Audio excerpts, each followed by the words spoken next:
Prince Edward County Memorial Hospital stands on the edge of town, the Picton member in a family of hospitals known as Quinte Healthcare. The current Picton Hospital was built in 1959, with an addition put on the front of the hospital in 1964. There had been a large and loud campaign to keep this one open.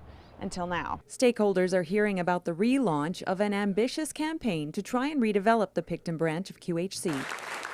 This crowd is in favor of what they're hearing. This really is a monumental change in the way the community is going to move forward with our hospital. There's been a lot of unrest in the last couple of years over what's been happening with the Prince Edward Memorial Hospital. The proposed hospital will not just be a clinic, as some people had feared. It would continue to have inpatient beds and a 24-hour emergency room.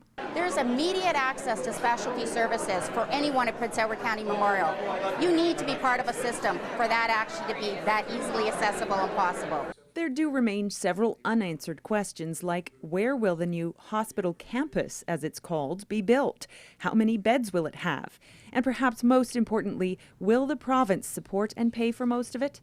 No one from the government attended this pep rally, but the local MPP was there to champion the cause. It was difficult for me to advocate on behalf of the residents of Prince Edward County when there wasn't a clear message coming from Prince Edward County as to what they wanted, other than we want to make sure that we have viable health care in Prince Edward County. So going forward, I know that I can advocate for a new hospital campus. Once they crunched the numbers, a local committee realized that fixing the current building to meet today's standards would cost nearly as much as building a new one. Hospital facility today doesn't meet today's standards.